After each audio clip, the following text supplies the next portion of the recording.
নমস্কার, আমি নতুন পালক ফেসবুক পেজ থেকে লক্ষণ বলছি।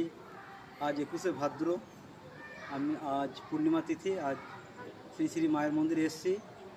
আপনারা সকলেই জানেন যে পুরাণ অনুযায়ী দক্ষযজ্ঞে সতীর 51টি খণ্ড হয়েছিল, মা দেবী সতী।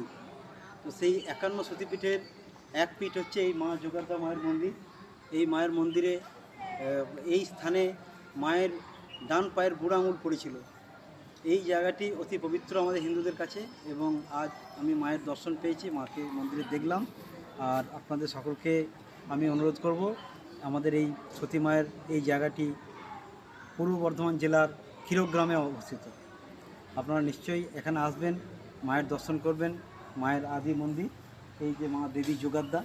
এখানে আরও একটি কাহিনী আছে, যেটা হচ্ছে আপনার রামায়ণে ভদ্রকালী পাতালে ছিলেন।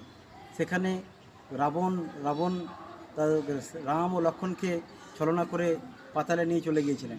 সেখানে অহিরাবণ ছিলেন, এবং অহিরাবণ সেখানে ওনাদেরকে ভদ্রকালীর কাছে বলি দেওয়ার জন্য সমস্ত কিছু সরঞ্জাম করেছিলেন।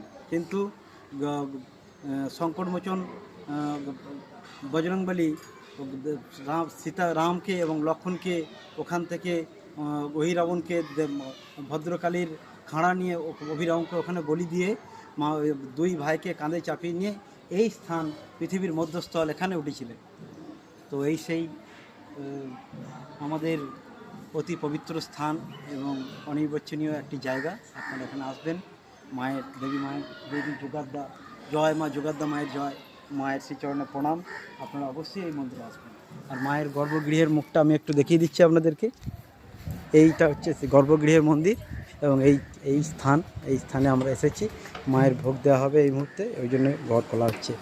আপনারা সকলে ভালো থাকবেন। নমস্কার।